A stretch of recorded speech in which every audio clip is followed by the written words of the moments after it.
Conference will now be recorded.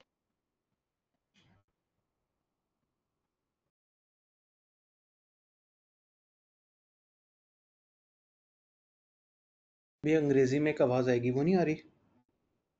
I think वो आके गुजर भी गई वो। ओके जी, बिस्मिल्लाहिर्रहमानिर्रहीम, अस्सलाम वालेकुम, वेलकम बैक टू एमए। आज हमने नया चैप्टर स्टार्ट करना है जिसका नाम होगा बेसिक्स प्लस ओवरहेड। वैसे तो मैं आपको ओरिएंटेशन में बताया था कि ओवरहेड्स को आपने एक नई आई कैप की बुक के मुताबिक जो है वो 2 चैप्टर्स कंसिडर करना है, लेकिन हम जो है वो ऐसे पढ़ते चले जाएंगे कि आपको फील ही नहीं होगा, और जो है वो हम एक साथ दो चैप्टर जो है वो कर लेंगे। क्या उनका ऑफिशियल नाम है एज पर आई कैप? ओवरहेड्स। और दूसरा है ABC costing, ABC activity based costing. तो आए जो है वो स्टार्ट करते हैं। पहले थोड़ी सी सीएमए की बेसिक्स की बात करते हैं, फिर जो है वो ओवरहेड्स और एबीसी स्टार्ट करते हैं। तो जरा स्क्रीन पे देखिएगा क्या चल रहा है। मैंने आपके सामने एक अदर डब्बा बनाया। डब्बे के 3 कॉलम्स हैं। पहले कॉलम में मैंने कुछ फैक्टर्स लिखे, अगला कॉलम के ऊपर हेडिंग है फाइनेंशियल अकाउंटिंग, और तीसरे वाले कॉलम की हेडिंग है सीएमए। ओहो, सीएमए तो अब कहना बुरी बात है, सीएमए तो पुराने जमाने का लफ्ज है। अब तो उसे हम प्यार से एमए बोलेंगे, तो उसका सी जो हम उड़ा देते हैं। तो भाई, फाइनेंशियल अकाउंटिंग और मैनेजमेंट अकाउंटिंग में क्या फर्क है? आए लाइन बाय लाइन इन सारे आइटम्स को देखते हैं। वैसे तो मैंने जो है वो यहाँ लंबे लंबे पैराग्राफ कोई नहीं लिखे, बस वन वर्ड है, ताकि जो है वो हम जल्दी से इस पर बात करें और आगे चलें। पहला फैक्टर है यूजर। फाइनेंशियल अकाउंटिंग के नीचे लिखा है एक्सटर्नल। क्या मतलब एक्सटर्नल? क्या जो है वो अगर कोई कंपनी कोई डॉक्यूमेंट्स वगैरह बनाती है जिन्हें हम प्यार से फाइनेंशियल स्टेटमेंट्स कहते हैं, तो क्या फाइनेंशियल स्टेटमेंट्स आपसे मुराद एक ऐसा बंदा है जिसका उस कंपनी से कोई रिश्ता खास नहीं है? वैसे स्टॉक मार्केट की वेबसाइट पे जाके आप किसी कंपनी की, किसी भी लिस्टेड कंपनी के जो है वो फाइनेंशियल अकाउंट्स देख सकते हैं। क्या ख्याल है? गूगल पे लिखें किसी भी लिस्टेड कंपनी का नाम और आगे लिखें फाइनेंशियल स्टेटमेंट्स, क्या वो आपको इजीली मिल नहीं जाएंगी? अवाम ने कहा यस। बिल्कुल ऐसे ही है। इसका मतलब ये फाइनेंशियल अकाउंटिंग जो होती है वो एक्सटर्नल लोगों के लिए होती है, बाहर के लोगों के लिए होती है। बाहर के लोगों को अपनी तरफ अट्रैक्ट करने के लिए होती है कि आओ यार, हमारे जो है वो इतने सारे बिलियंस ऑफ जो है वो रुपीस के प्रॉफिट्स हैं, आओ हमारे शेयर्स खरीदो, हम तुम्हें बहुत सारा डिविडेंड देंगे। On the other hand, management account, नीचे लिखा है इंटरनल मैनेजमेंट।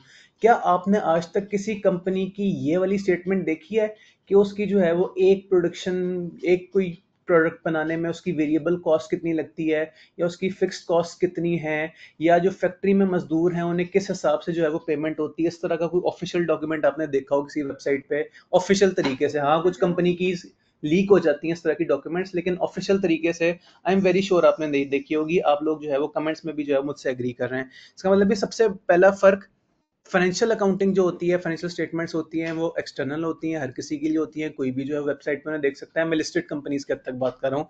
जबकि जो मैनेजमेंट अकाउंटिंग है वो सीक्रेट काम होते हैं, वो बस फैक्ट्री के हेड को पता होता है और कंपनी के सीएफओ को पता होता है। पब्लिक, शायद कुछ और एम्प्लॉयज को भी पता होता हो, लेकिन पब्लिक तक ये बात नहीं जाती। क्योंकि अगर पब्लिक को पता लगे कि जो चीज़ हम मार्केट से 500 रुपए की खरीद रहे हैं, उसकी कंपनी को वेरिएबल कॉस्ट सिर्फ 40 रुपए की पड़ती है, तो आवाम तो आग लगा दे आगे हेड ऑफिस को या फैक्ट्री को। तो मल्टीपल रीजंस की वजह से जो मैनेजमेंट अकाउंटिंग की चीजें होती हैं इंटरनल होती हैं, और बहुत सारे केसेस में तो हाईली सीक्रेट होती हैं। अगला पॉइंट देखें, लीगल।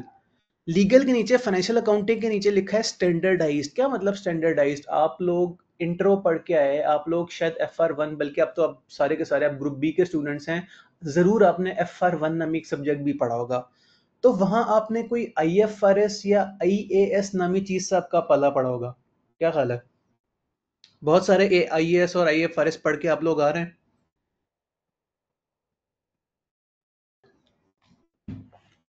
हर चीज स्टैंडर्डाइज्ड है, हर चीज जो है वो फिक्स है।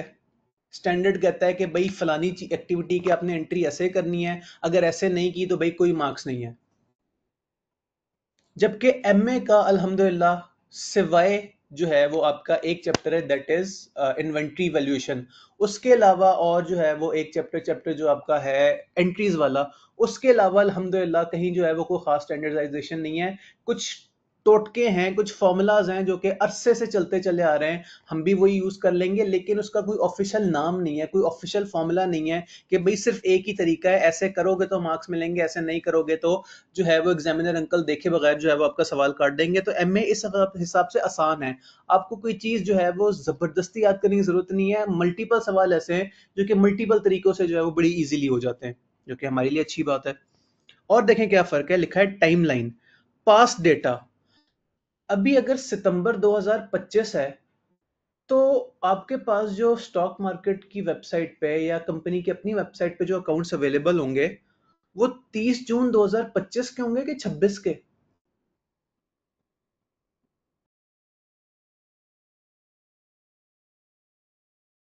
अवाम ने कहा 25, लेकिन 25 तो गुजर गया, 25 तो पुराना हो गया। तो फाइनेंशियल अकाउंट्स होते हैं पिछले पुराने गुजरे हुए जो है वो एरिया के। वैसे आपस की बात है, सितंबर में कोई जो बड़ी बड़ी लिस्टेड कंपनीज हैं उनके अकाउंट्स तो अभी नहीं आए होंगे, उनके तो ऑडिट में 6-6 महीने लगते हैं। बट स्टिल अगर जनरल बात की जाए तो 25 या 24 के जो है वो अकाउंट्स पड़े होंगे वहाँ। यानी कि जो चीज़ गुजर गई उसका डाटा इस फाइनेंशियल जो है वो अकाउंटिंग, जबकि management accounting is about future. यानी मैंने आपको जो ओरिएंटेशन में इतनी सारी एग्जांपल्स दी थी डिसीजन मेकिंग की, क्या होती थी कि जो है वो हम ऐसा करते हैं अपनी फैक्ट्री बंद कर देते हैं, तो क्या बंद हमने 6 महीने पहले करनी है कि 6 महीने बाद करनी है, कल करनी है? तो अनलेस के जो है वो बड़ा कोई जादुई किस्म का टाइम ट्रेवल का आपके पास मैकेनिज्म आ जाए, आप पास में जाकर डिसीजन ले ही नहीं सकते। पास में जो आपने डिसीजन लिया था उस पर तो आप सिर्फ सब्र कर सकते हैं, लेकिन फ्यूचर आपके हाथ में। फ्यूचर की अभी से प्लानिंग की जा सकती है, फ्यूचर की अभी से कैलकुलेशन की जा सकती है। तो फ्यूचर डाटा होता है एमए में, जबकि पास्ट डाटा होता था एफए में। कहीं कोई पॉइंट जो है वो सर के ऊपर से गुजर जाए तो प्लीज जो है वो मुझसे डिस्कस कर लीजिएगा। नेक्स्ट रिक्वायरमेंट्स, अगर कोई लिस्टेड कंपनी फाइनेंशियल अकाउंट्स ना बनाए तो कोई माइंड तो नहीं करेगा?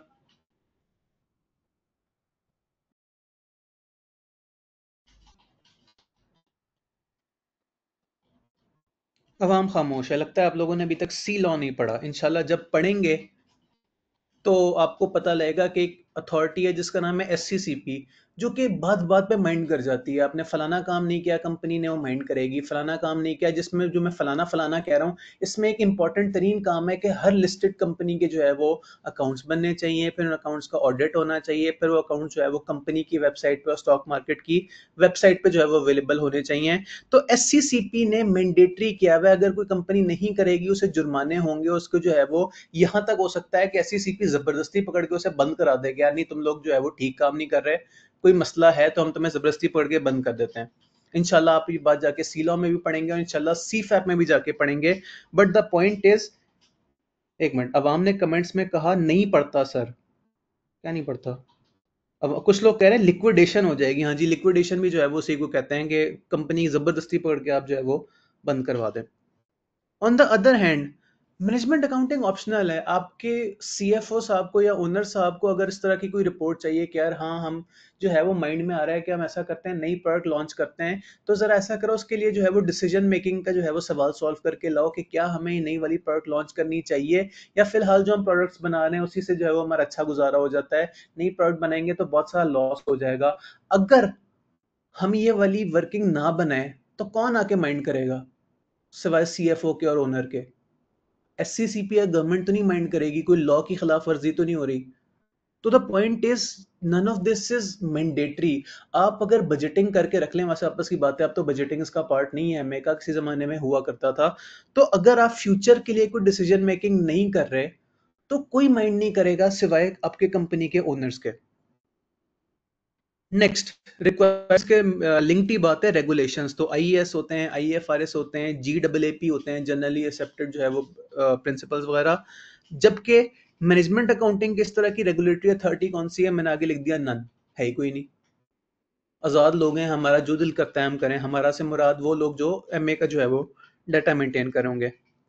नेक्स्ट फ्रीक्वेंसी, आप जो फाइनेंशियल स्टेटमेंट्स देखते हैं या तो वो क्वार्टरली होती हैं या तो वो ईयरली होती हैं, जबकि मैनेजमेंट अकाउंटिंग में ऐसी जो है वो कोई आपको रिक्वायरमेंट नहीं है। सवाल अगर खुद बता दे कि पूरे साल का आपने डिसीजन मेकिंग करनी है, या जो है ये जो डाटा है वो पूरे एक महीने का है, सवाल बता दे तो अच्छी बात है, नहीं तो आपको जितना डाटा अवेलेबल है उस हिसाब से वर्किंग करते हैं। कोई खास कंपल्शन नहीं है कि जिस तरह लॉ ने कहा हुआ है कि खबरदार जो है वो अपने अकाउंट जो है वो 1 साल से ज्यादा के बनाए।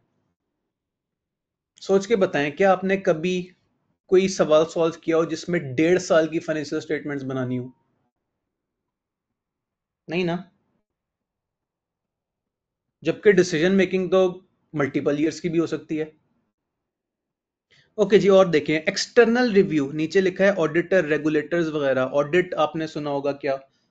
अवाम ने कहा IS 8 में हो सकता है। हाँ, वही मैंने पहले डिस्क्लेमर दे दिया था कि एक मिनट, IS 8 वो वाला मैं IS 2 की बात कर रहा था, इन्वेंट्री वैल्यूएशन में भी। ये भी अच्छी एग्जांपल है IS 8 वाली भी। लेकिन हम तो फिलहाल फने हाँ, वही वही चेंजिंग अकाउंटिंग पॉलिसी, उसका तो एक, यू आर राइट, लेकिन हमारा IS 8 से फिलहाल क्या ताल्लुक आ गया? हम तो फिलहाल ये बात कर रहे थे कि फ्रीक्वेंसी ये है कि अच्छा, हाँ ठीक है, सॉरी, मुझे आपकी बात थोड़ी सी देर से नजर आई। आप ये कहना चाह रहे हैं कि अगर IS 8 का सवाल आ जाए, उसमें पिछले साल की फाइनेंशियल स्टेटमेंट्स जाके रिवाइज करनी पड़ती थी, ये कहना चाह रहे हैं ना आप? तो पिछले साल की फाइनेंशियल स्टेटमेंट अपनी जगह खुद एग्जिस्ट करती थी, वो कंबाइन होके एक फाइनेंशियल स्टेटमेंट थोड़ी बन जाती होती थी। तो ठीक है, आपकी पॉइंट अपनी जगह सही है, लेकिन द पॉइंट इज कि वो अपनी जगह एक साल की स्टेटमेंट होती थी, फिर एक और साल की स्टेटमेंट होती थी। अच्छा जी, नेक्स्ट एक्सटर्नल रिव्यू की मैं बात कर रहा था। जो फाइनेंशियल स्टेटमेंट्स होती हैं, एक खास लिमिट होती है जो कि आप इंशाल्लाह आगे जाके सी लॉ में पढ़ेंगे और CFAP 2 में पढ़ेंगे, जो आपको बताती है कि फला लेवल से ऊपर की जो कंपनी, खैर नहीं मैं क्यों इतना सस्पेंस क्रिएट कर रहा हूँ, अगर कंपनी का शेयर कैपिटल जो है वो 3 मिलियन यानी कि 30 लाख से ज्यादा है, या कुछ और छोटी छोटी रिक्वायरमेंट्स हैं कि अगर वो सब्सिडरी ऑफ लिस्टेड कंपनी है, मैं जान के जो है वो एग्जांपल नहीं दे रहा था कि आप लोग परेशान ना हो जाए, मैं कैसी बातें स्टार्ट कर दी।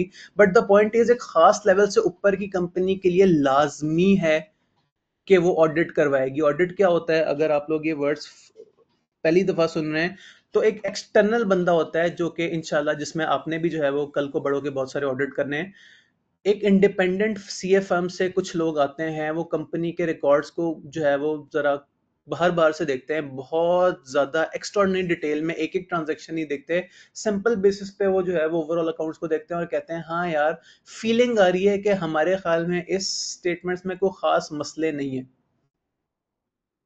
खैर ये बहुत गहरा टॉपिक है, आपने आगे जाके पूरा सब्जेक्ट पढ़ना है ऑडिट का। तो पॉइंट इस के वहाँ रेगुलेटरी जरूरत है, लेकिन मैनेजमेंट अकाउंट का ऑडिट किसने करना है? अच्छा, यहाँ भी अगर मैं आपके साथ ज़्यादा टेक्निकल बात करूँ, तो SCCP ने कुछ एरियाज डिफाइन किए हुए हैं, कुछ सेक्टर्स डिफाइन किए हैं, लाइक फॉर एग्जांपल माइनिंग, जिनके इस तरह के मैनेजमेंट अकाउंट्स जो है वो आके ऑडिटर मुआयना करता है, लेकिन 99% केसेस में ऐसा कुछ नहीं होता। Next, focus. फोकस किसका होता है फाइनेंशियल अकाउंटिंग का? पास्ट ट्रांजैक्शंस पे। जबकि मैनेजमेंट अकाउंटिंग का फोकस क्या होता है?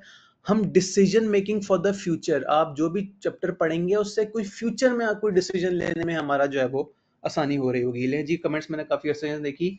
आप लोग कह रहे हैं एम्प्लॉइज 50 से ज्यादा हो तब भी। भाई ने कहा इंटरनल ऑडिटर ना अगर हो तो। इंटरनल ऑडिटर तो बेचारा शरीफ सा आदमी होता है जो कि जाके बॉस को जाके बताता है कि सर फलानी जगह पे जो है वो काम खराब हो रहा है, और बॉस कहते हैं ओके ठीक है। ओके, मेरे आसपास जो है मेरे एक फ्रेंड भी बैठे हैं जो कि इंटरनल ऑडिटर किसी जमाने में रहे हैं, इसलिए जो है वो मुझे देख के स्माइल कर ओके जी, नेक्स्ट, स्कोप क्या होता है? फाइनेंशियल अकाउंटिंग जो होती है, वो कंपनी की अगर दो तीन तरह की फैक्ट्रियां हों, तो हर फैक्ट्री की जो है वो अलग होती है कि पूरी कंपनी का एक ही फाइनेंशियल स्टेटमेंट्स बनती होती हैं?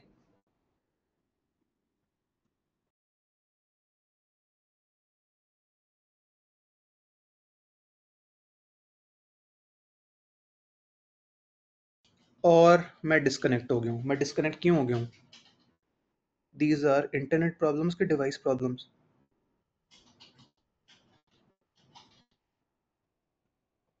हेलो हेलो हेलो, क्या मैं वापस आ गया हूँ?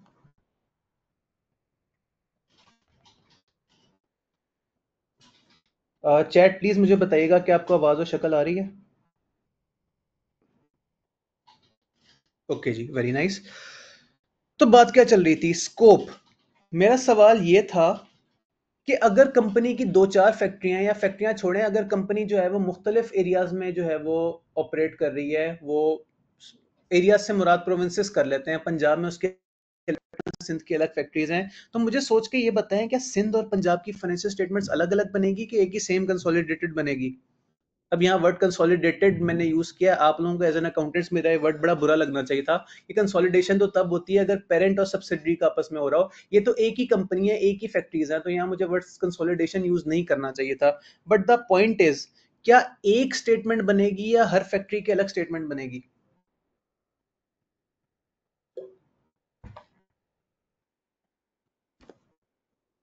आप लोगों ने कहा कंसोलिडेटेड एफएस बनेंगी, ठीक है, लेकिन एमए में ऐसा कुछ करने की जरूरत नहीं है। एमए में अगर कोई आपने किसी एक प्रोडक्ट के हवाले से डिसीजन मेकिंग करनी है और वो आपकी जो प्रोडक्ट है वो वैसे तो आपकी पाकिस्तान में 200 फैक्ट्रीज हैं, लेकिन वो वाली प्रोडक्ट जो है वो किसी एक खास फैक्ट्री में बननी है, तो क्या आपको उस फैक्ट्री के अलावा बाकी किसी चीज से कंसोलिडेशन करने की जरूरत है? तो कॉमन सेंस कहती है बिल्कुल भी नहीं, अनलेस के कोई और फैक्ट्री या कोई और एक्सटर्नल फैक्टर भी उसमें इन्वॉल्व हो। तो एमए जो है वो एज पर सेगमेंट होती है, एज पर प्रोडक्ट होती है।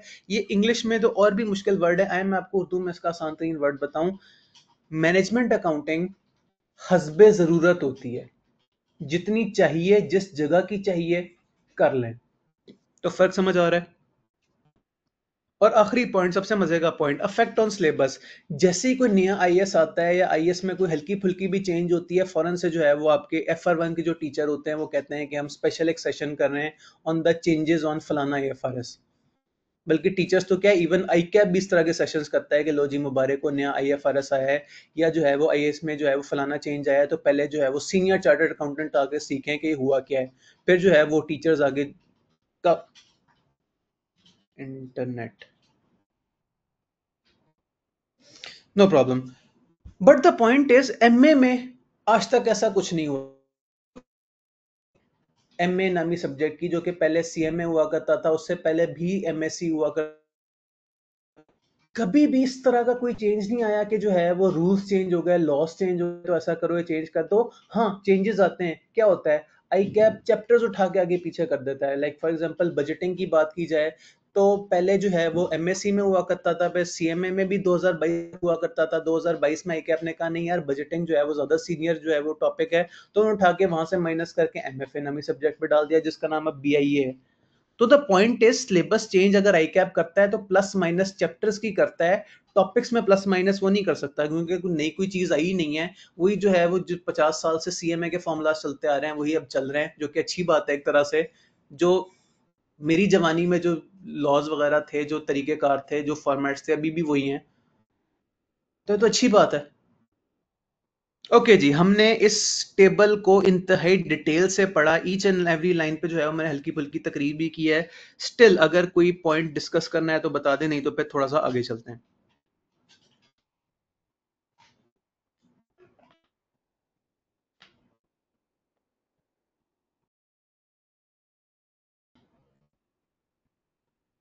खामोशी का मतलब रजामंदी होता है। जबरदस्त।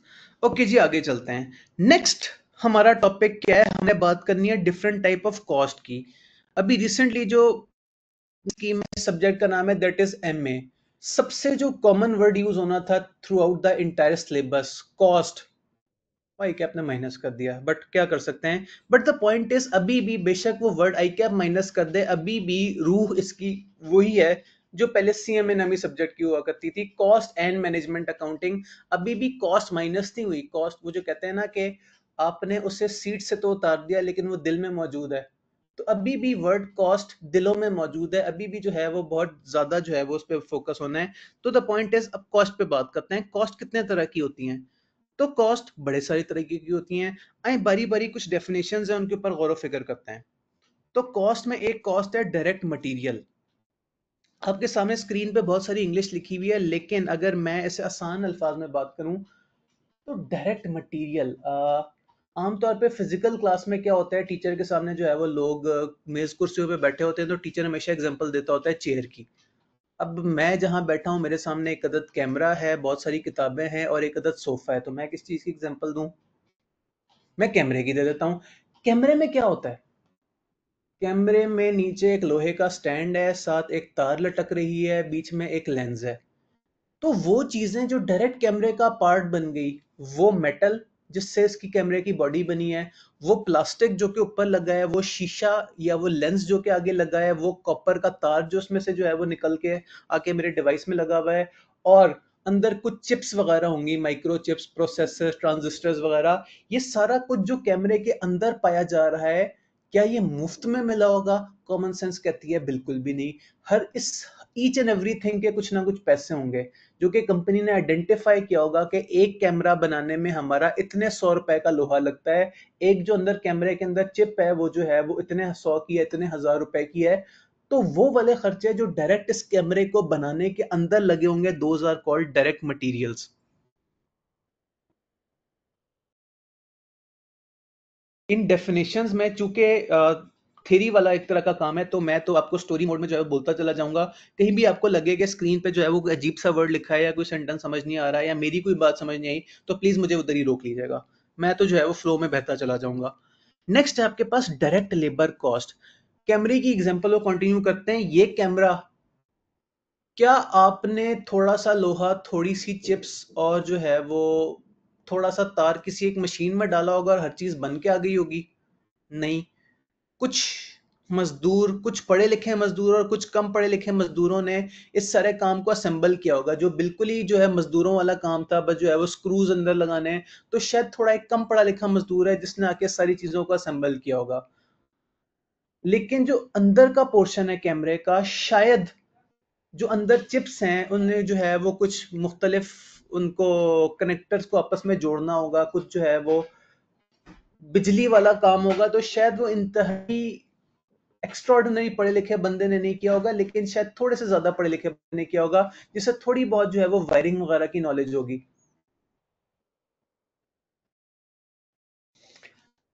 तो द पॉइंट इज, मुख्तलिफ लोगों ने इस कैमरे के ऊपर किसी ना किसी स्टेज पे काम किया होगा, डायरेक्टली कैमरे के ऊपर काम किया होगा। मैं इस टाइम सिक्योरिटी गार्ड की बात नहीं कर रहा, मैं इस टाइम कंपनी के सीएफओ की बात नहीं कर रहा, मैं इस टाइम उन नेक लोगों की बात कर रहा हूं जिन्होंने किसी ना किसी तरह आके या तो इस कैमरे को अपने हाथ से या कुछ मशीनों से बनाने की कोशिश की है, या एटलीस्ट उसने उस मशीन का बटन दबाया था जिस मशीन से कैमरा बन के निकला था। आजकल तो ऑटोमेशन का दौर है, आप जो है वो सारा का काम मशीनें कर देती हैं, लेकिन स्टिल मशीन को ऑन या ऑफ भी तो किसी नेक इंसान ने किया होगा।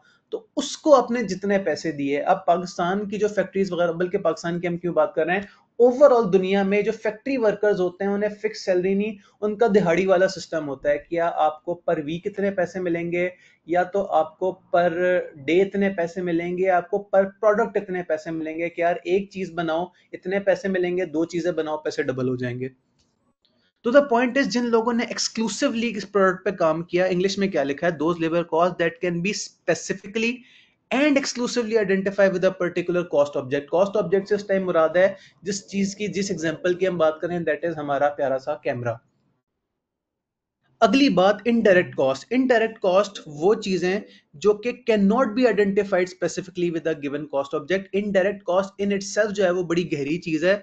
इन इनडायरेक्ट कॉस्ट की जो है वो आगे हमने मल्टीपल एग्जांपल्स देखनी है।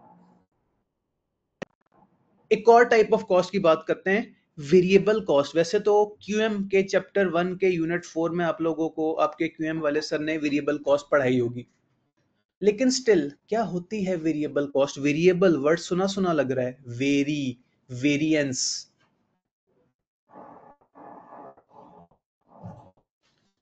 हाँ जी, नहीं कुछ याद आ रहा?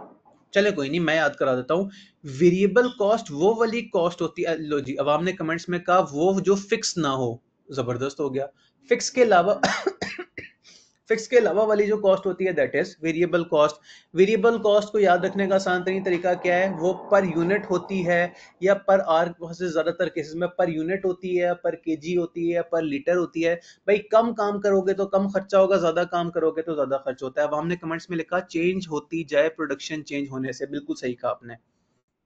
Next, fix cost. वैसे आपस की बात है, फिक्स कॉस्ट वेरिएबल कॉस्ट के ऊपर हमने परसों ओरिएंटेशन में भी बात की थी। परसों, आज थर्सडे नहीं, परसों नहीं, परसों से भी एक दिन पहले मंडे को, तो वहां हमने एग्जांपल्स की भी बात की थी। अगली है, अब हमने कहा कल, कल भी की थी। ओके, शाबाश, यानी कि आप लोग पढ़ के आए, मैं तो आप लोगों का इम्तिहान ले रहा था। नेक्स्ट है फिक्स कॉस्ट। फिक्स कॉस्ट की याद करें, मैंने आपको क्या एग्जांपल दी थी? मैंने कहा था जालिम मालिक मकान, जो कि नहीं सुनता आपकी। चलें, अगर आपके साथ अपनी एक पर्सनल बात शेयर करूं, जिन दिनों कोविड की पीक थी उन दिनों मैं फर्म में था। तो जब फाइनली फैक्ट्रियां वगैरह खुलना स्टार्ट हुई थी और हम जो है वो एक ऑडिट पे गए थे, तो एक फैक्ट्री का सीएफओ तकरीबन रो पड़ा था कि पिछले 6 महीने से हमारी फैक्ट्रीज बंद हैं, एक रुपए का काम नहीं हुआ, लेकिन हर महीने फैक्ट्री का जो है वो जो ओनर था, जो लैंडलॉर्ड था, वो आके कहता था पैसे निकालो। हम कहाँ से पैसे दें, वो काम ही कोई नहीं हुआ, किस बात के पैसे? नहीं, पैसे दो। लीज में, लीज के कॉन्ट्रैक्ट पे लिखा होता है कि भाई इतने पैसे जो है वो आपने जो है वो हर महीने इसको देने हैं लैंडलॉर्ड को, तो वो आके ले लेगा, बेशक आपकी फैक्ट्री जो है वो 6 महीने से बंद है कि साल से बंद है। तो इसीलिए जो है वो लैंडलॉर्ड वाली एग्जांपल जो है वो मेरे माइंड में फौरन से आ जाती है जब भी मैं फिक्स्ड कॉस्ट की बात करता हूँ, कि वो कोविड के बाद वाली फैक्ट्रीज जहाँ काम नहीं हुआ 6 महीने से, लेकिन 6 महीने का रेंट जो है वो अकाउंट्स में माइनस हुआ हुआ है, अच्छी खासी ठीक ठाक लाखों में अमाउंट थी, अच्छी खासी बड़ी फैक्ट्री थी उनकी। तो the point is fixed cost इतनी जालिम होती है कि आप 1 महीने तो क्या 6 महीने काम ना करें, वो आके आपको ठुक जाती है, जिसकी मुझे रेंट से अच्छी जो है वो एग्जांपल मेरे माइंड में नहीं आ रही। नेक्स्ट, एक और चीज है step fixed cost. Step fixed cost आपको एग्जांपल देके समझानी पड़ेगी। वैसे स्टेप फिक्स्ड कॉस्ट होती है जो कि एक लिमिट तक चेंज नहीं होती और उसके बाद चेंज हो जाती है। आए एक एग्जांपल की बात करते हैं। लेट्स अज्यूम आपके पास एक फ्रिज है, उस फ्रिज में तकरीबन जो भी आप चीज बनाते हैं उसके 100 डब्बे पूरे हो जाते हैं, और वो फ्रिज जो है वो आपका अपना नहीं है, आपने लीज पे लिया हुआ है। तो अब जो आपने एक फ्रिज लीज पे लिया है उसकी कॉस्ट जो है वो फिक्स है। फिक्स से मुराद ये है कि आप उस पे एक पूरे महीने 1 डब्बा रखें, 2 डब्बा रखें, 3 डब्बे रखें, 99 डब्बे रखें, बेशक 100 के 100 डब्बे रखें, लीज वाले को इससे कोई गर्ज नहीं है, आपको इससे कोई गर्ज नहीं है, आपकी कॉस्ट जो है वो फिक्स है, आपने हर महीने उसकी जो है वो लीज देनी है। बट अगर आपने खुदा ना खास्ता, बस खुदा ना खास्ता मुझे कहना नहीं चाहिए, ज्यादा प्रोडक्शन तो अच्छी बात होती है, अगर आपने 100 के बजाय 110 यूनिट्स बना लिए, तो फ्रिज में तो सिर्फ 100 यूनिट्स रखने की जगह है। अब क्या होगा? अब आपको एक नया फ्रिज लीज पे लेना पड़ेगा, तो 1 यूनिट से लेके 99 बल्कि 100 यूनिट्स तक आपकी फिक्स्ड कॉस्ट फिक्स थी। लेकिन जब आपने 101वां यूनिट बना दिया तो आपकी फिक्स कॉस्ट जो है वो इंक्रीज हो गई। तो इस तरह की जो है वो कॉस्ट को हम प्यार से बोलते हैं फिक्स स्टेप फिक्स्ड कॉस्ट। भाई ने कमेंट्स में लिखा like supervisor salary is a step fixed cost. हाँ जी, ऐसा हो सकता है। अगर तो सुपरवाइजर को आपने एक लिमिटेड जो है वो पोर्शन का हेड बनाया हुआ है कि यार ये एरिया या ये प्रोडक्ट तुम्हारी है, इसके मजदूर जो भी काम करेंगे वो तुम्हारे ऊपर उसने नजर रखनी है, तुमने उनके ऊपर नजर रखनी है। आई मीन आपने एक नई प्रोडक्ट लॉन्च की, सुपरवाइजर अंकल साहब ने आगे से जो है वो कह दिया नहीं, मेरी तो जॉब डिस्क्रिप्शन थी कि मैं फलाने लोगों पे नजर रखूंगा तो मुझे इतने पैसे मिलेंगे, अब आप मुझसे कह रहे हो कि आप फलाने लोगों पे भी नजर रखो। नहीं भाई, पहले मेरी सैलरी बढ़ाओ फिर अगली बात होगी। वैसे ये हम फर्जी बात कर रहे हैं, असल में तो जो बॉस होता है वो कहता है सैलरी अभी भी चाहिए ना, करो काम। बट कुछ लोगों के बॉसेस अच्छे भी होते हैं जो इस तरह की बातें नहीं करते थे। बट द पॉइंट इज कि बिल्कुल अगर न्यूट्रल होकर सोचा जाए तो सुपरवाइजर साहब की बात जो है वो अपनी जगह जेन्युइन है कि भाई मेरी जॉब डिस्क्रिप्शन थी कि तुमने इतने पैसों में इतना काम करना है, अगर आप मेरा काम डबल कर रहे हो तो फिर पैसे भी अगर डबल हो जाते तो थोड़ा सा अच्छा हो जाता। समझ रहे हैं? तो ये हमने बहुत सारी बात की, बहुत सारी जो है वो टाइप ऑफ कॉस्ट की बात की। प्लीज अगर किसी को कोई डेफिनेशन मजे की नहीं लगी या समझ नहीं आई तो मुझसे जो है वो कमेंट्स में बता सकता है, उसके ऊपर दोबारा बात कर लेंगे या कोई और एग्जांपल ले लेंगे।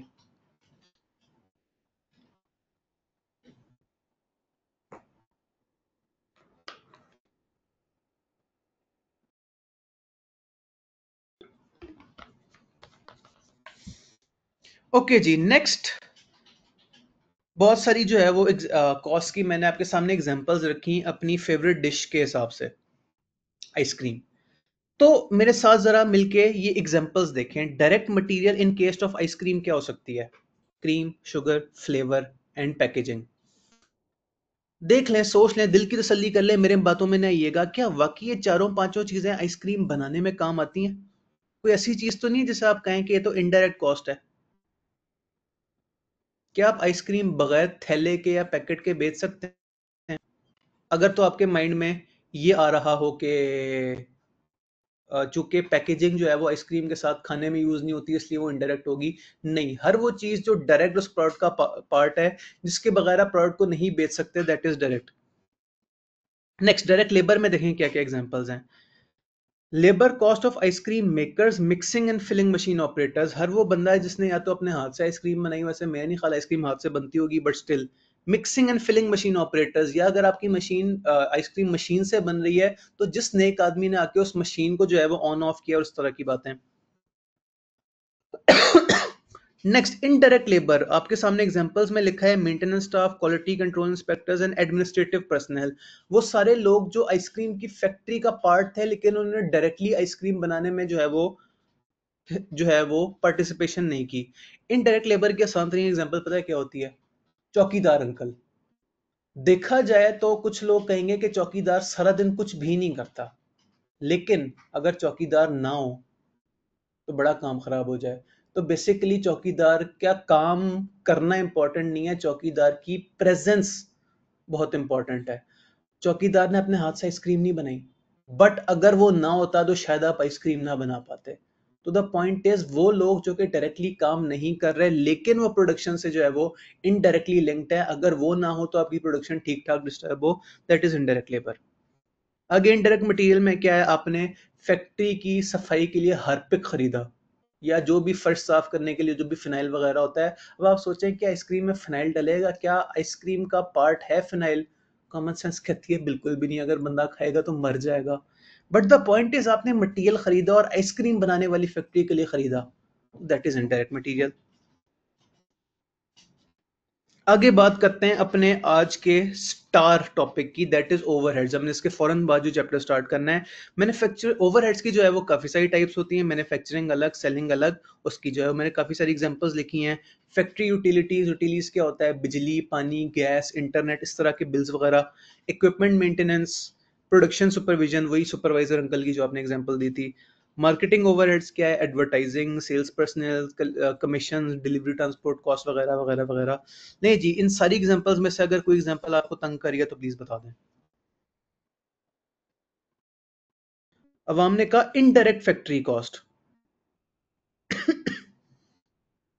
इनडायरेक्ट फैक्ट्री कॉस्ट से मुराद है हर वो कॉस्ट जो कि आपकी प्रोडक्शन वाली फैक्ट्री में हुई है लेकिन वो डायरेक्टली आइसक्रीम बनाने में काम नहीं आई।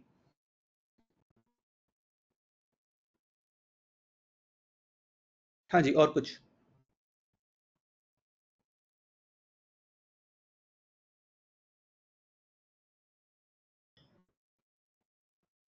ओके जी, आगे चलते हैं। फाइनली कोई न्यूमेरिकल पोर्शन आया। तो अब एक छोटी सी अवाम ने कहा सर ओवरहेड्स हैं क्या? ओवरहेड्स हर वो चीज जो कि डायरेक्टली आपकी आइसक्रीम बनाने में यूज नहीं हुई लेकिन उसके बगैर आप आइसक्रीम नहीं बना सकते थे। फॉर एग्जांपल यूटिलिटीज, बिजली ने आके आपकी आइसक्रीम नहीं बनानी, लेकिन अगर फैक्ट्री में बिजली नहीं होगी तो मशीन नहीं चलेगी, मशीन नहीं चलेगी तो काम नहीं होगा, मजदूर सारा दिन बैठ के मोबाइल पे वीडियोस देखते रहेंगे, और जब मोबाइल की उनकी बैटरी खत्म हो जाएगी वो कहेंगे ओके ठीक है अब हम घर जाके अपना मोबाइल चार्ज पे लगा रहे हैं। और क्या है? Quality control inspector. अच्छा, ये भी मजे की बात है, मेरी जवानी में एक टीवी पे शो आया करता था, हाउ इट्स मेड। शायद आप लोगों ने भी यूट्यूब पे उसके क्लिप्स वगैरह देखे हैं। उसमें कोई भी प्रोडक्ट वो पकड़ते थे और बताते थे कि ये प्रोडक्ट जो है वो एग्जैक्टली बनती कैसी है, बल्कि अगर आप लोग गूगल भी करेंगे तो आपको बड़ा मजे का लगेगा। उसकी जो एक एपिसोड थी आइसक्रीम वाली, आई थिंक आइसक्रीम वाली थी या किसी किसी खाने की चीज की थी, I have a slight feeling कि वो आइसक्रीम की थी। बट द पॉइंट इज, एक बंदा था, हाँ आइसक्रीम की ही थी। एक बंदा था जो था क्वालिटी कंट्रोल इंस्पेक्टर। आपको पता है उसका काम क्या था? उसका काम ये था कि उसने रोजाना हर बैच से हर फ्लेवर की बनने वाली आइसक्रीम का एक चमचा खा के बताना था कि क्या क्वालिटी ठीक है कि नहीं। क्या जिंदगी है उस बंदे की, मतलब उसे इस बात के पैसे मिलते हैं कि वो आइसक्रीम खाता है। But on the other hand, जब मैं बचपन में मैंने वो शो देखा था तो मेरे माइंड में आता था यार कितना जो है वो लकी इंसान है जिसकी जिंदगी का मकसद है कि वो आइसक्रीम खाए सारा दिन। लेकिन अब जब मैं थोड़ा सा और मेच्योर हो गया हूं तो मेरे माइंड में सिर्फ ये आता है कि यार उस बेचारे बंदे को तो बड़ी बुरी तरह शुगर हो चुकी होगी। शुगर से मुराद डायबिटीज, वो जिसमें मीठा नहीं खा सकते। एक और उससे मिलती जुलती बात, उस बंदे की जबान यानी कि उसके टेस्ट बड्स इंश्योर्ड थे। इंश्योर्ड से मुराद ये कि कल अगर इस बंदे की जबान आइसक्रीम खा खा के जो है वो सुन हो जाए, खत्म हो जाए, तो उसे इतने मिलियंस ऑफ डॉलर्स जो है वो इंश्योरेंस कंपनी की तरफ से मिलेंगे। क्वालिटी कंट्रोल इंस्पेक्टर इस लेवल की चीज होती है। तो अगर वो टेस्ट टेस्टर ना होता तो शायद अगर आपकी आइसक्रीम में जो है वो कोई गलती से मिर्चें गिर जाती तो किसी को पता भी ना चलता। तो एक क्वालिटी कंट्रोल टेस्टर होना चाहिए था जो कि सैंपल बेसिस पे थोड़ी थोड़ी चख ले। अवाम ने कहा क्या indirect factory cost are called overheads? हाँ जी, ऐसे ही कह सकते हैं। फिलहाल तो अभी हमने ओवरहेड्स पढ़ने स्टार्ट करने हैं, लेकिन आप सही डायरेक्शन पे चल पड़े। इनडायरेक्ट वाले खर्चे आर ओवरहेड्स।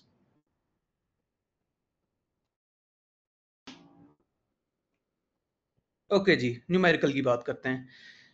छोटा सा ये एक्सपेरिमेंट है जो कि आपको बताएगा कि फिक्स कॉस्ट और variable cost per unit increase decrease कब होती हैं और टोटल इंक्रीज डिक्रीज कब होती हैं। सामने मैंने आपकी एक छोटी सी जो है वो एग्जांपल रखी है, पहले हम इसे सॉल्व करेंगे, फिर आगे जो है वो कुछ एरोज लगाएंगे।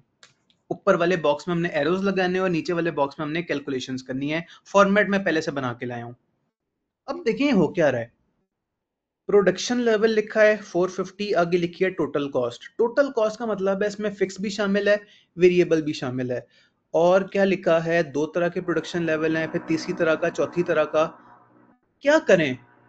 अब ऐसे मौके पे मैं आप लोगों को एक फॉर्मूला सिखाने वाला हूं जो कि आगे मल्टीपल टॉपिक्स में आपके काम आएगा, जिसका नाम है हाई लो मेथड। ले जी, ऐसे मौके पे जब भी मैं कोई नया फॉर्मूला सिखाऊं तो आप लोगों के पास रजिस्टर के एंड पे एक दो पेजेस होने चाहिए जिस पे सिर्फ आपने न्यू फॉर्मूलाज नोट कर लें, ताकि जब आप कभी एक दिन की रिवीजन करना चाहें, बल्कि एक दिन तो बहुत दूर की बात है, 15 मिनट में पूरा एमए रिवाइज, तो एक पेज पे आपके पास एक फॉर्मूला।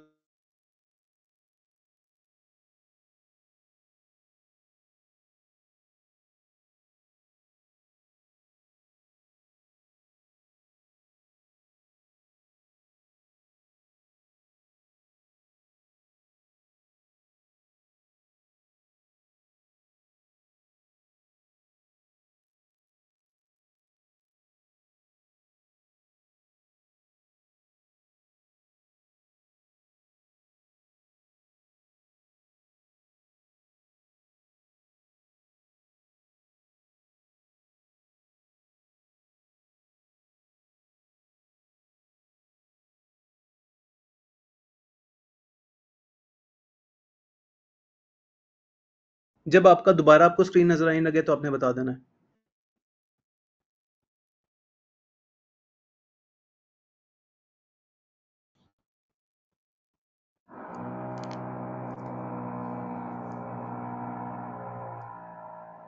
यस सर, हो गया। ओके, ले जी, मेरे साथ सारे लोग मिलके फॉर्मूला नोट करें। Cost eight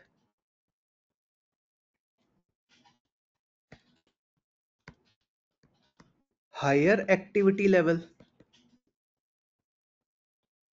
minus cost at lower activity level divided by higher activity level minus lower activity level. यहां एक्टिविटी लेवल की जगह वर्ड प्रोडक्शन जो है वो लेवल भी कहा जा सकता है, नंबर ऑफ यूनिट्स प्रोड्यूस भी इसे आप कह सकते हैं।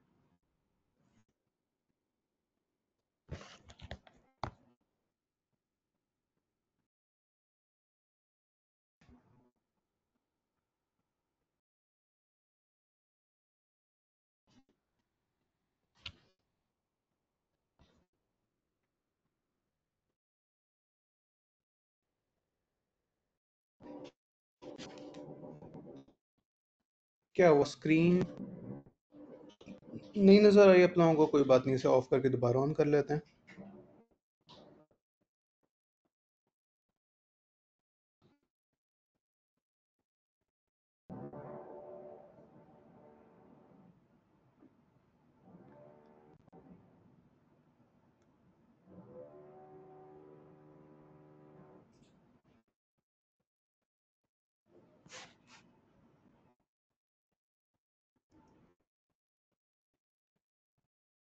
जी दोस्तों, अब बेहतर है काम?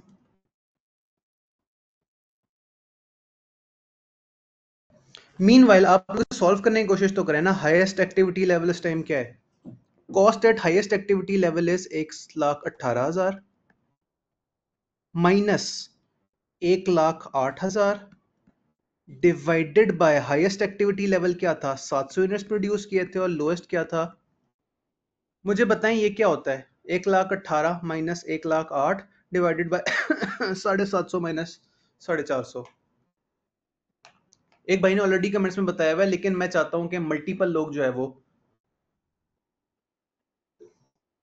पार्टिसिपेट करें क्लास में। आप लोगों ने मिलके कहा 4040। अब ये 4040 पता है क्या है? इंतहाई इंपॉर्टेंट बात है, इसलिए इसे मैं हाईलाइट करके लिखूंगा डार्क ग्रीन कलर से। This is variable cost per unit. I repeat, काम की बात है। लो, जब कैमरा ऑफ हो गया।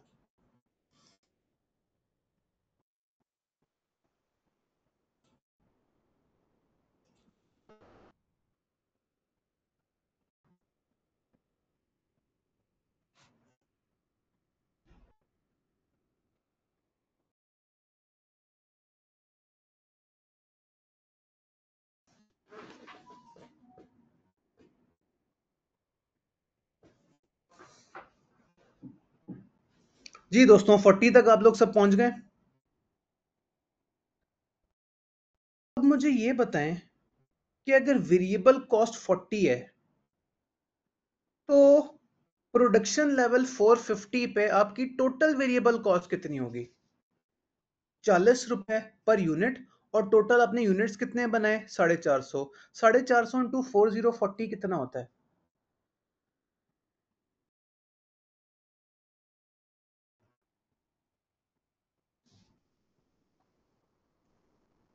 कैलकुलेटर्स उठा लो जालमो, कैलकुलेशन का वक्त हुआ चाहता है। आप लोगों ने कहा 18,000। लिख देते हैं इस टेबल में येलो कलर से। इसी तरह अगले 3 लेवल्स का भी कर लें। 490 इंटू 40, 545 इंटू 40 और 700 इंटू 40। अच्छा, अब जहां मैं आपसे इस तरह की मल्टीपल कैलकुलेशंस करवाऊंगा ना, उसके आदाब होते हैं कि आप चैट में एक ही जो है वो मैसेज में मुझे अगले तीनों आंसर्स बता दें, वरना ना बड़ी बड़ी खिचड़ी पड़ जाती है। कोई जो है वो मुझे लाइन नंबर 2 का आंसर बता रहा होगा, कोई 4 का, तो ऐसे मजा नहीं आता। एक ही कमेंट में मुझे अगले 3 आंसर्स चाहिए आप सबसे।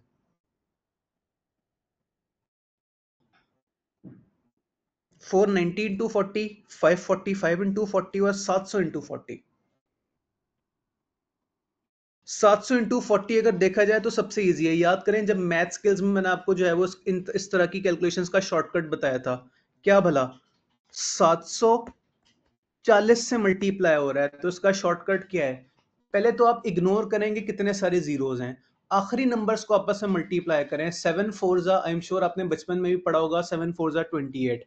पहले तो आप लिख दें 28, फिर देखें कितने सारे जीरोज हैं। 700 के आगे 2 जीरोज है, 40 के आगे एक जीरोज है, टोटल जीरोज कितने हो गए? 3। 28 के आगे 3 जीरो डाल दें। लें जी, आपने बातों बातों में 700 को 40 से मल्टीप्लाई कर दिया विदाउट यूजिंग कैलकुलेटर। लें जी, कमेंट्स में आंसर्स आ रहे हैं। सर हम तो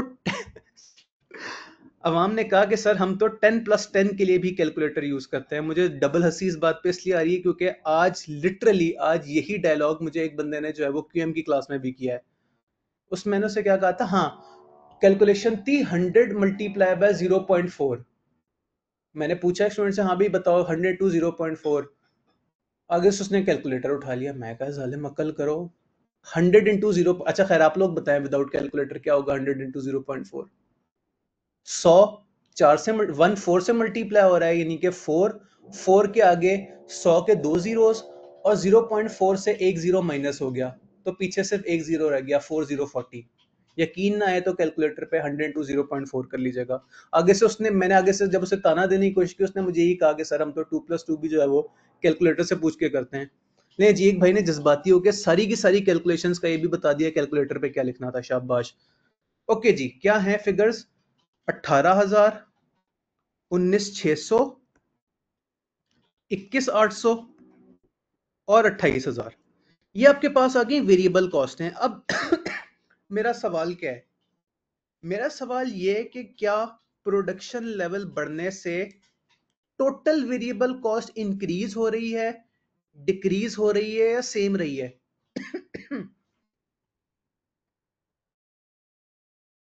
बड़ा आसान सा सवाल है, जवाब आपकी आंखों के सामने है।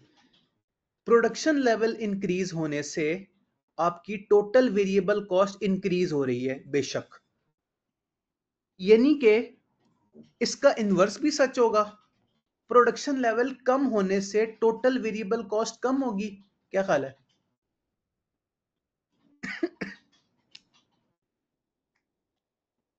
डिक्रीज के आगे जो है वो डिक्रीज वाला साइन डाल दूं। Variable cost production level decrease होने से डिक्रीज होगी। अच्छा, अब मुझे पर यूनिट के बारे में बताएं। Per unit cost production level increase होने से इंक्रीज हो रही है कि डिक्रीज?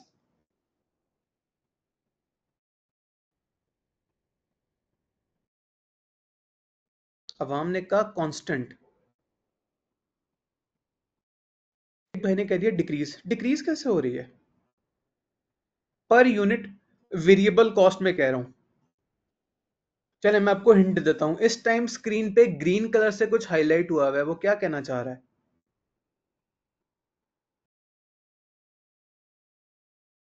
मैंने थोड़ी देर पहले ग्रीन कलर का लिखा था वेरिएबल कॉस्ट पर यूनिट इस 40। तो वो 450 पे भी 40 है, वो 490 पे भी 40 है, 545 पे भी 40 है। इसका मतलब ये per unit variable cost increase decrease से कोई फर्क नहीं पड़ता। लिख देता हूं SAME, सेम। अब बात करते हैं फिक्स्ड कॉस्ट की। बंदा पूछे फिक्स्ड कॉस्ट आएगी कहां, तो एक बड़ा आसान सा formula, total cost is equal to fixed cost plus variable cost.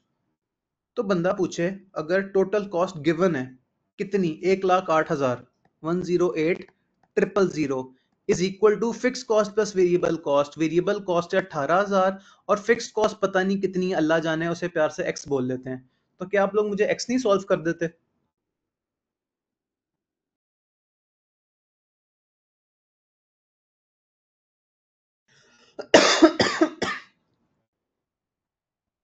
आप लोगों ने कहा 90,000, ये तो होगी ना 450 पे। तो जरा 490 पे कितनी होगी वो भी चेक कर लेते हैं। वो कैसे आएगा?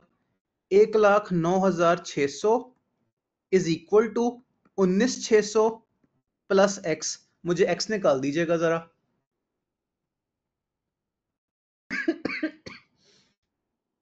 हैं? ये तो जादू हो गया। आप लोग कहना चाह रहे हैं कि पहले भी 90,000 था, अब भी 90,000 है?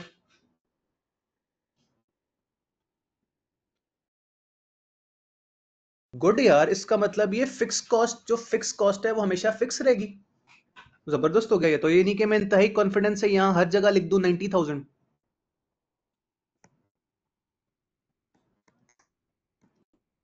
जबरदस्त। क्या सीखा हमने? फिक्स कॉस्ट टोटल, अगर प्रोडक्शन कॉस्ट इंक्रीज हो तो इंक्रीज होगी कि डिक्रीज होगी? फिलहाल वर्ड टोटल पे मैंने यूज किया है। प्रोडक्शन इंक्रीज से टोटल फिक्स कॉस्ट पे क्या असर पड़ रहा है?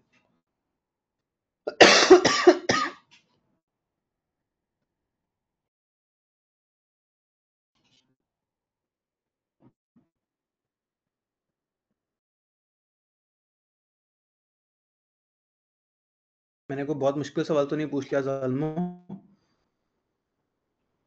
लेकिन स्टिल अगर मैं न्यूट्रल होकर देखूं कि लिखा क्या है, प्रोडक्शन लेवल इंक्रीज हो रहा है लेकिन टोटल फिक्स कॉस्ट पहले भी 90,000 थी, बाद में भी 90,000 है, उसके बाद भी 90,000। इसका मतलब ये कोई असर नहीं पड़ा इसे। फिक्स कॉस्ट के सामने टोटल में लिख देते हैं सेम, इंक्रीज में भी और डिक्रीज में भी। अब बात करते हैं पर यूनिट की। पर यूनिट कैलकुलेटर से अभी ना पूछेगा, मैं चाहता हूं आप लोग अपना मैथमेटिक्स का जो कॉमन सेंस है वो यूज करके मुझे बताएं। 90,000 डिवाइडेड बाय 450 और 90,000 डिवाइडेड बाय 490। दोबारा कह रहा हूं, कैलकुलेट ना कीजिएगा, मैथ्स की बेस पे मुझे बताएं।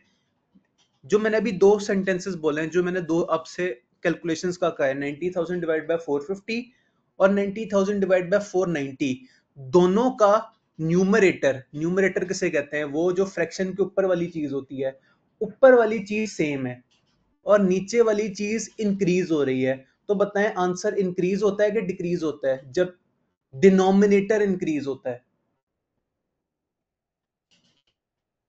यकीन माने आप लोग ये चीज क्लास 1 से करते आ रहे होंगे, इसीलिए मैं कहा था कि पहले कुछ दिन मैथ्स होगा।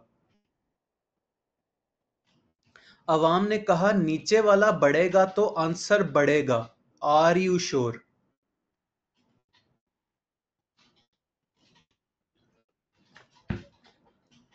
चले 90,000 तो बड़ा खौफनाक सा नंबर है ना, कोई आसान सी फिगर से जो है वो उसे कैलकुलेट करते हैं। 10 10 10 डिवाइडेड बाय 2 क्या होता है, 10 डिवाइडेड बाय 3 क्या होता है? 2 5s are 10, 3 3.33s are 10। तो डिनोमिनेटर इंक्रीज करने से आंसर इंक्रीज हो रहा है कि डिक्रीज हो रहा है?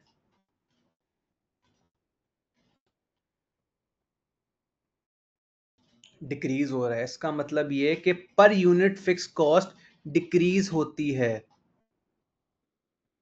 तो यहां हम इनवर्स वाला साइन डाल दें, फिक्स कॉस्ट इंक्रीज पे डिक्रीज और यहां इंक्रीज। तो ये हमारा एक छोटा सा एग्जांपल कंक्लूड हुई, जिसमें हमने फिर जो है वो मैथ्स करने की कोशिश की काफी सारा। किसी कोने में किसी कैलकुलेशन में किसी को कोई परेशानी है तो प्लीज मुझसे रब्ता करें।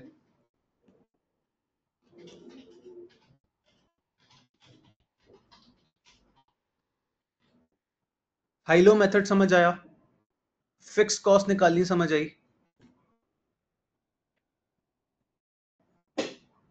चलें जबरदस्त, आगे चलते हैं। फिर आगे फिर जो है वो कुछ डेफिनेशंस हैं, कुछ डायग्राम्स हैं, इनके ऊपर गौर फिक्र करते हैं। आपकी स्क्रीन पे इस टाइम दो अदद वर्ड्स होंगे जो कि आप शायद पहली दफा पढ़ रहे हैं। इन्हें जरा याद कर लें, ये क्या है? अवाम ने कहा बहुत बार ऐसा होता है, ये पता करना होता है वीएस और फिक्स कॉस्ट वैल्यूज में है कि नहीं। कोई बात नहीं, आगे प्रैक्टिस करेंगे तो नहीं टेंशन होगी। मैं क्या था कि लिखा है word prime cost. Prime cost के आगे कुछ एरोज लगे हैं, एक एरो जाके लग रहा है डायरेक्ट मटेरियल के अंदर, एक लग रहा है डायरेक्ट लेबर के अंदर। तो यहां से याद कर लें, prime cost is equal to direct material plus direct labour plus any other direct expenses. मैं लिख देता हूं तीसरी चीज जो है इस डायग्राम ने आपको बताना बेहतर नहीं समझा। Any other directly attributable expense आपका जाएगा प्राइम कॉस्ट के अंदर। जबकि कन्वर्जन कॉस्ट क्या होती है, ये वर्ड आपने आगे जाके बहुत दफा बार बार सुनना है, तो अभी से मैं आपका कॉन्सेप्ट जो है वो चाहता हूं क्लियर हो जाए। Conversion cost is direct labour plus OH.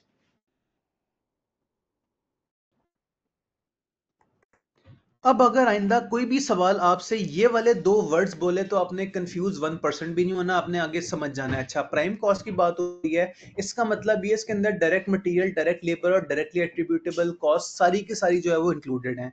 अगर आपके सामने सवाल वर्ड कन्वर्जन कॉस्ट यूज करे, इसका मतलब ये वो आपको डायरेक्ट लेबर प्लस ओवरहेड जो है वो कंबाइन करके बता रहा है। तो ये दोनों काम के वर्ड्स हैं, याद कर लें। और आगे चलते हैं।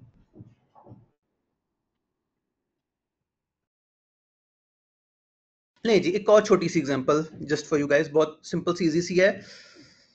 उबर वाला सिनेरियो क्या है? ये उबर वाला सिनेरियो, एक बंदे ने जो है वो अपने वलीमे के लिए उबर बुक करवाई इस रेट पे कि यार जो है वो मैं अगर किसी रेंटा कार वाली से जो है वो गाड़ी लूंगा तो वो तो मुझे ठीक ठाक जो है वो महंगी पड़ेगी। तो भाई उबर वाला हिसाब कर लेते हैं, मैं जो है वो 5 दिन के लिए जो है वो आपको हायर कर रहा हूँ, जितने किलोमीटर गाड़ी चलेगी उस हिसाब से जो है वो मैं आपको पेट्रोल का भी कुछ ना कुछ पैसे दे दूंगा। और चूंकि जो है वो आपकी अपॉर्चुनिटी कॉस्ट है, आप कोई और काम नहीं कर सकोगे, तो मैं आपको थोड़ी सी फिक्स कॉस्ट भी दे दूंगा। इंफॉर्मेशन मेरे पास क्या अवेलेबल है? फिक्स कॉस्ट पर डे, जितने दिन वो उबर वाले को हम जो है वो अपने पास रखेंगे बुक करके, हर दिन का हमने उसे 7,000 देना है। और टोटल बिल भी गिवन है कि टोटल जो है वो 1,30,000 बना बिल 5 दिनों का। और साथ ये भी गिवन है कि कितने जो है वो डिस्टेंस जो है वो हमने ट्रेवल किया, 580 किलोमीटर का। आप लोगों से सवाल ये है कि किसी तरह मुझे बता दें कि वेरिएबल कॉस्ट पर यूनिट कितनी होगी। ओहो, वेरिएबल कॉस्ट पर यूनिट तो हमने हाइलो मेथड से निकाली थी। यहाँ तो हाइलो मेथड अप्लाई करने के लिए हमारे पास जो है वो दो तरह का डाटा अवेलेबल ही नहीं है। क्या करेंगे? चलें आए इक्वेशन में वैल्यूज पुट करते हैं, शायद कुछ ना कुछ निकल ही है। टोटल कॉस्ट कहां से आती है? Variable cost plus fixed cost.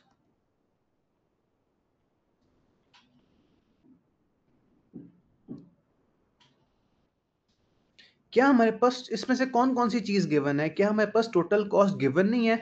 हाँ जी गिवन है। अभी टोटल बिल बना था 1,30,000। वेरिएबल कॉस्ट क्या है पता नहीं, लेकिन हमें यह पता है कि वेरिएबल कॉस्ट पर किलोमीटर जो है वो किसी नंबर ऑफ किलोमीटर से मल्टीप्लाई हुई होगी, और नंबर ऑफ किलोमीटर्स कितने हैं? 580। तो 580 किसी एक्स से मल्टीप्लाई हुआ होगा, जिसे हम प्यार से इस टाइम बोल देते हैं number of kilometres plus fix cost. अब यहां भी मैं आप लोगों से एक आसान सा सवाल पूछता हूं, मुझे बताएं फिक्स कॉस्ट इक्वेशन में मैं कितनी पुट करूं?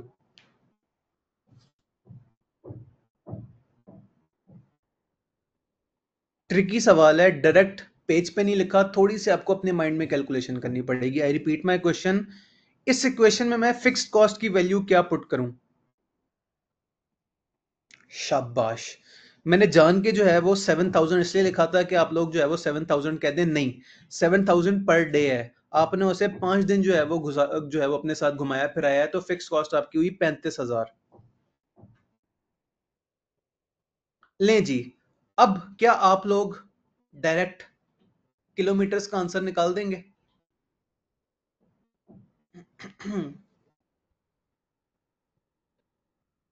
चलें मैं एक और स्टेप कर देता हूं। 1,30,000 में से 35,000 माइनस हुआ, क्या रह गया? 95,000। 95,000 is equal to 580 into number of kilometres.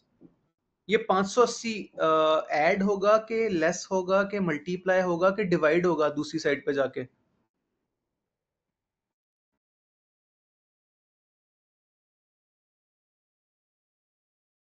शाबाश आप लोग, मैथ्स सी। बताएं जी क्या आया?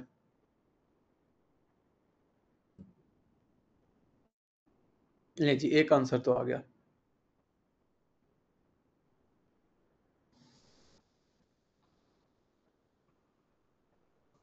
और कोई इनसे एग्री नहीं करेगा? कम से कम दो आंसर्स तो हो ना चैट में।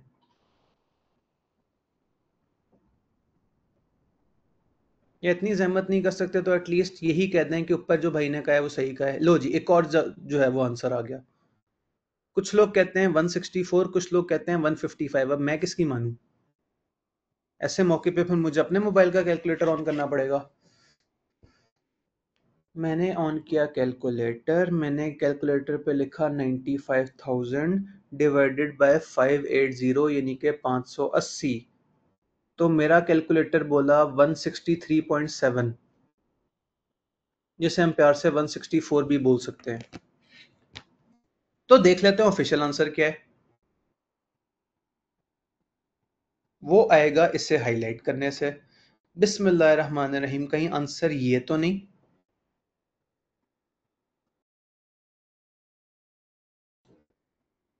तो बातों बातों में हमने फिक्स कॉस्ट और वेरिएबल कॉस्ट की कैलकुलेशन ऐसे भी देख ली, अगर हाई लो मेथड ना चल रहा हो।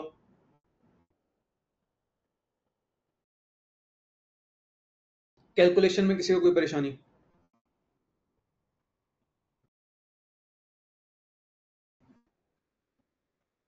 जबरदस्त, आगे चलते हैं फिर। आगे ओवरहेड्स की एक डायग्राम है। ओवरहेड्स की डायग्राम में देखें क्या क्या आ रहा है। एक है वर्ड ओवरहेड्स। ओवरहेड्स के नीचे दो डब्बे हैं। दो डब्बों में क्या लिखा है? प्रोडक्शन और नॉन प्रोडक्शन। प्रोडक्शन के नीचे क्या लिखा है? फिक्स्ड और वेरिएबल। नॉन प्रोडक्शन के नीचे क्या लिखा है? फिक्स्ड एडमिन एंड मार्केटिंग और वेरिएबल मार्केटिंग। तो ये सारा कुछ क्या है उसने उसने आपको बहुत सारी तरह के ओवरहेड्स दिखाए। नीचे मजीद कुछ जो है वो डेफिनेशंस हैं। डेप्रिसिएशन ऑफ फैक्ट्री मशीनरी, वैसे तो आगे जो है वो आंसर लिखा है, लेकिन जरा सोच के बताएं क्या वाकई ये जो क्लासिफिकेशन है ठीक है? क्या फैक्ट्री मशीन की जो डेप्रिसिएशन है वो आपका मैन्युफैक्चरिंग का खर्चा है कि आपके हेड ऑफिस का खर्चा है या आपकी सेलिंग एंड एडमिन का खर्चा है?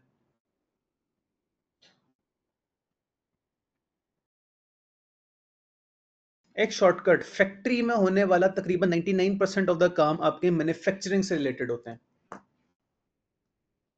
तो फैक्ट्री की इंश्योरेंस भी मैन्युफैक्चरिंग ओवरहेड है। हेड ऑफिस की इंश्योरेंस नहीं, फैक्ट्री की इंश्योरेंस मैन्युफैक्चरिंग ओवरहेड है। इसी तरह सैलरी ऑफ फाइनेंस डायरेक्टर साहब जो कि सारा दिन इस्लामाबाद में बैठते होते हैं, उन्हें जिंदगी में कभी फैक्ट्री जो है वो बाहर से नहीं देखी होगी, मतलब वो फैक्ट्री तक आए होंगे, तो क्या उनकी सैलरी भी मैन्युफैक्चरिंग ओवरहेड है? तो दिल कहता है बिल्कुल भी नहीं। वो कौन सा ओवरहेड है? वो एडमिनिस्ट्रेटिव ओवरहेड है। इसी तरह depreciation of the account clerks computer, जो हेड ऑफिस में, चलो सीएफओ साहब तो, फाइनेंस डायरेक्टर साहब तो अमीर आदमी है, उसी ऑफिस में जो छोटे वाले रूम में पुराने जमाने वाला जो कंप्यूटर लेके क्लर्क बैठा है, अकाउंटेंट बैठा है, जिसने सीए नहीं किया हुआ, जो कि जिसने सिंपल बीकॉम किया हुआ है, तो क्या उसके कंप्यूटर की डिप्रिसिएशन क्या आपका फैक्ट्री से रिलेटेड ओवरहेड हुआ? कॉमन सेंस कहती है नहीं। इसी तरह दो और examples, petrol used in delivery vehicles, selling overhead है। क्यों? डिलीवरी व्हीकल्स, प्रोडक्ट एक दफा बन गई और इस काबिल हो जाए कि वो सेल हो जाए, उसके बाद आपका मसला, आपसे मुराद फैक्ट्री का जो है वो प्रोडक्शन ओवरहेड्स का खर्चा खत्म। अब आगे वो एडमिन, वो जो है वो सेलिंग एंड डिस्ट्रीब्यूशन का काम है कि भाई फैक्ट्री से बनी बनाई चीज जो है वो आगे किस तरह उन्होंने सेल करनी है, वो प्रोडक्शन से उसका ताल्लुक अब खत्म, तो सेलिंग ओवरहेड हो गया। इसी तरह cost of N advertising campaign, advertising campaign से क्या मुराद है? आपने टीवी में या अखबार में या जो है वो इस तरह कोई भी, आजकल तो यूट्यूब पे और टिकटॉक पे और फेसबुक पे भी जो है वो एड्स चलते होते हैं, तो इस तरह के जो भी एड्स होंगे वो आपका कौन सा वाला ओवरहेड बनेगा? मैन्युफैक्चरिंग ओवरहेड या प्रोडक्शन ओवरहेड तो नहीं बनेगा, वो आपका सेलिंग ओवरहेड बनेगा। क्या टाइम हो गया? 2:53। चलें बस थोड़ा सा और पढ़ लेते हैं, उसके बाद फिर आज के लिए अल्लाह हाफिज। Why fixed overheads need to be allocated? अब ये भी मैं आपको एग्जांपल्स के थ्रू जो है वो समझाने की कोशिश करता हूं। लेट्स अज्यूम कोई एक ऑर्डर आया आपके पास, आइसक्रीम की बात कर लेते हैं। उस ऑर्डर वाले बंदे ने कहा कि मुझे आप ऐसा करें, थ्रू आउट द मंथ आपने मुझे 100 लीटर आइसक्रीम प्रोवाइड करनी है। आपने कहा ठीक है, मसला ही कोई नहीं, कर देते हैं। 100 लीटर आइसक्रीम प्रोवाइड करनी है। अच्छा, और आपने उससे कहा कि यार फिर पैसे मिलेंगे? उसने कहा जाहिर सी बात है पैसे मिलेंगे, मैं आपको ₹100 पर लीटर के हिसाब से पैसे दे दूंगा। अब आप अपने माइंड में सोचें कि टोटल आपका खर्चा कितना लगेगा? 100 लीटर इंटू ₹100। कैलकुलेटर से नहीं पूछना, खुद देखें। वन वन जा वन, और वन के आगे 4 जीरोस, 1 2 3 4। आपका खर्चा टोटल 10,000 का लगेगा। आपने कहा गुड यार, लेकिन आपको थोड़ा सा प्रॉफिट भी तो कमाना है। आपने कहा ठीक है, आप ऐसा करो, मुझे 15,000 रुपए दे दो। ये क्या है? Total VC. आपने उससे कहा कि ठीक है, आप ऐसा करो, मुझे 15,000 रुपए दो, मैं आपको 100 लीटर आइसक्रीम प्रोवाइड करता हूं। आपको पता था कि मेरा खर्चा जो है वो 100 रुपए पर लीटर लगना है, तो 15,000 इज योर टोटल रेवेन्यू। मुझे बताएं, प्रॉफिट एंड लॉस नजर आ रहा है कुछ?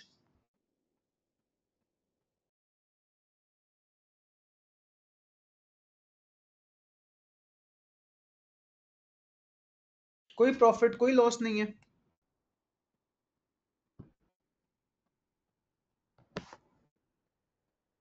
10,000 का आपने खर्चा किया, 15,000 आपको कस्टमर, कोई प्रॉफिट। हेलो, क्या मैं मुझे डिस्कनेक्ट हो गया हूँ?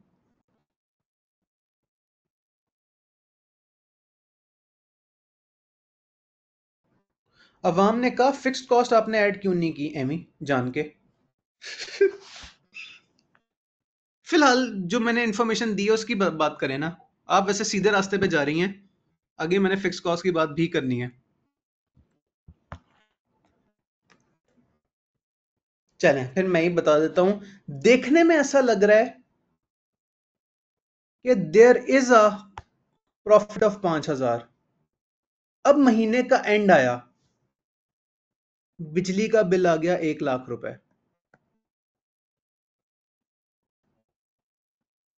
ओहो, ये तो काम खराब हो गया। अब बताएं कितना प्रॉफिट या कितना लॉस है। 5,000 का प्रॉफिट आपने कमाया, उससे किससे भला, आइसक्रीम से, और आपका 1 लाख का बिल आ गया। नेट लॉस आपका हो गया 95,000 का। ये तो बड़ी खतरनाक बात है। इसका मतलब ये कि आप जब भी अपना किसी को कोड देते हैं कि भाई मेरा कितना खर्चा होगा, तो ये जरूरी है कि आप अपने ओवरहेड्स को किसी तरह उस प्रोडक्ट का पार्ट बनाएं। अब इसी एग्जांपल को थोड़ा सा चेंज करके बात करते हैं। कैमरा बार बार खुद ही ऑफ हो रहा है, मैं कुछ नहीं कर रहा। अच्छा जी, अब इसी सिचुएशन को चेंज करते हैं। आपने सोचा कि यार मैं, तकरीबन मेरा बिल आ जाता होता है 1 लाख रुपए के करीब। तो इसका मतलब ये, इस 1 लाख रुपए को भी मुझे अपने उसमें अकाउंट फॉर करना चाहिए। आपने कहा कि यार 1 लाख रुपए का आमतौर पे बिल आया करता है, ये महीने के स्टार्ट की बात है, आपको एग्जैक्टली नहीं पता है कितना बिल आएगा, लेकिन आपने कहा कि यार आमतौर पे मेरा बिल जो है वो 1 लाख आ जाता होता है।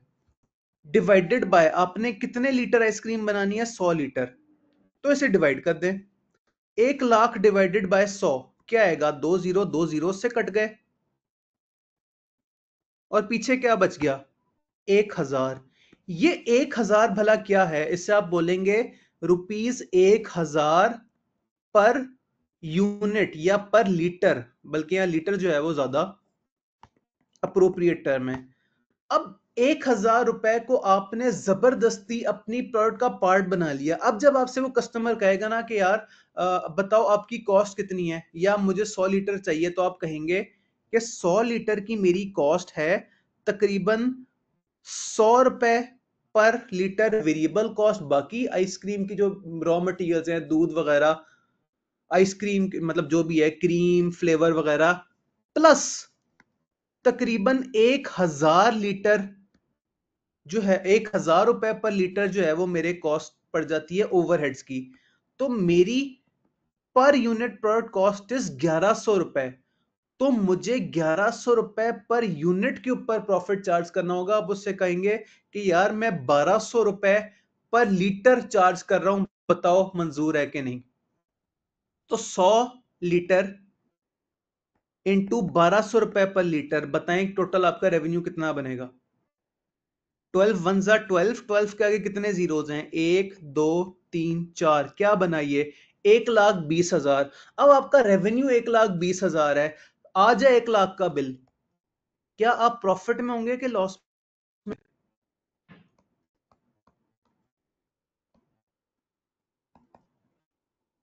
तो सबसे पहले तो आप लोगों को जरूरी था कि रियलाइज कराया जाए कि हम ये जो ओवरहेड्स की एलोकेशन के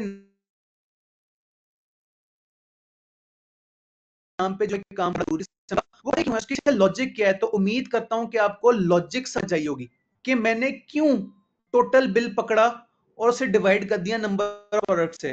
अब अल्हम्दुलिल्लाह मैं प्रॉफिट के करीब आ सकता हूं।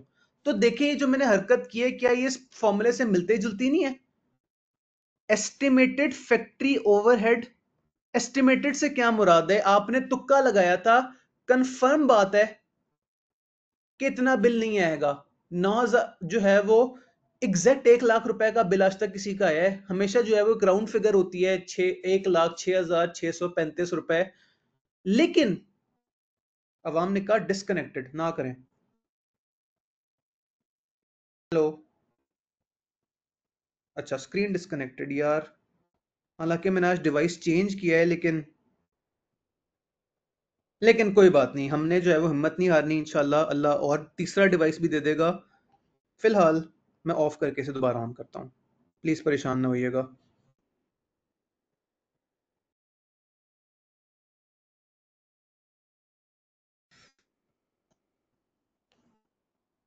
किसकी लगी है नजर।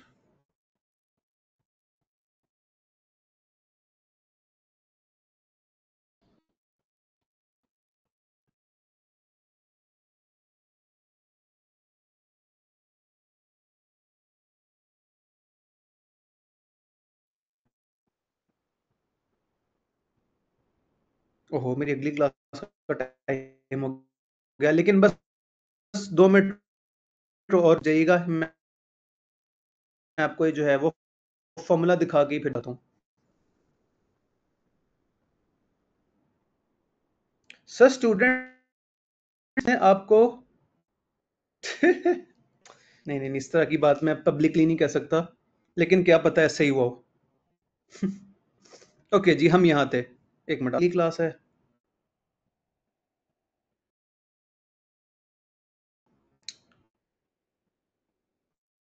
सारे बोले बिस्मिल्लाह रहमान रहीम।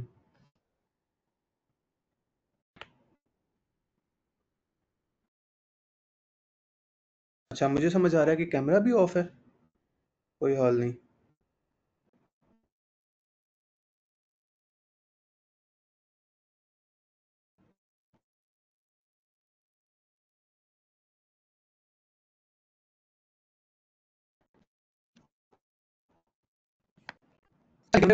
आ रही है तमाम नेक लोगों को।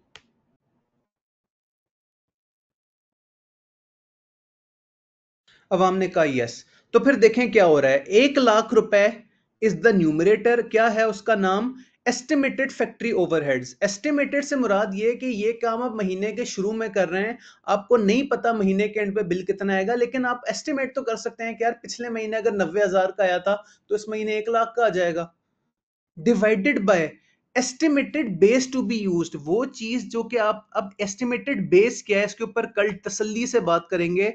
लेकिन फिलहाल इस वाली एग्जांपल में आपने सोचा था कि इंशाअल्लाह इस महीने 100 यूनिट्स बनाने हैं, तो आपने डिवाइड किया, आपके पास एक ओवरहेड कॉस्ट पर यूनिट निकल आई कि यार इसको अपने प्रोडक्ट का पार्ट बनाना है तभी प्रॉफिट होगा, वरना जो है वो ठीक ठाक लॉस हो सकता है। सो आज की क्लास इतनी ही काफी है।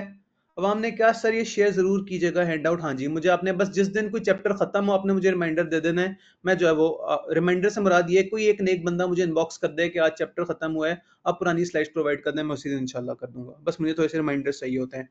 तो ठीक है, बस क्लास का टाइम ऊपर हो गया, मुझे बोले अल्लाह हाफिज, मैं जाके मिलता हूँ अगले क्लास के लोगों से।